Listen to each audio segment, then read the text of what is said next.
Institute, Anna Malandagui. Anna, good to have you on the program with us. The Philippines withdrew from the ICC in 2019. So what I'm wondering is, why is Manila then complying with the court's warrants?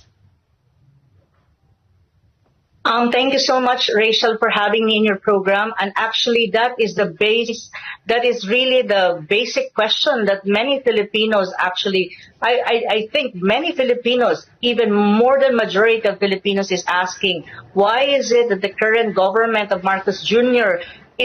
had surrendered a former president to the ICC when in fact the Philippines, as far as we are concerned, is not anymore part of the ICC. So really and substantially speaking, the ICC has no jurisdiction over us, and this is actually being considered by this happening right now, and being our former president being brought to the ICC is actually a blatant assault to our sovereignty as a country. They're interfering in our internal affairs. And one thing that I can tell you, Rachel, our country is not a failed state, and it means that our judiciary, our courts are functioning and very vibrant. And in the ICC, there's such a thing as complementary principle, that the ICC will only to a country if you're a member, if your courts are not functioning anymore. But that is not the case of the Philippines. So basically, this kind of happening is something that is a very sad story for us Filipinos, and I think this is a glaring and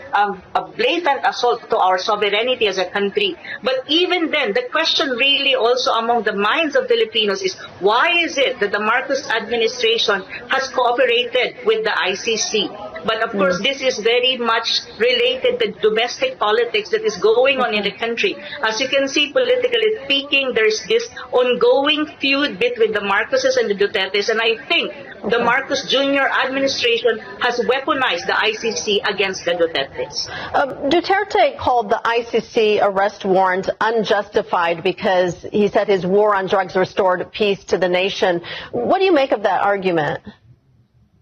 I would say yes, that's really true, because I experienced it as a Filipino. Before Duterte, you cannot walk on the streets of the Philippines, especially in Manila, because you're so afraid that anytime soon you will be attacked by a drug addict who can, kill you or to a greater extent. And also one thing that the international community should know, there was no unsponsored killings coming from the state during his presidency. It was a legitimate police operation. Any country, for that matter, that you want your country to have a peace and order, you want, criminals, drug lords to be driven out of your country, or to put them in prison and to assault them. It's a legitimate action coming from the state, and I think our former president was just doing job.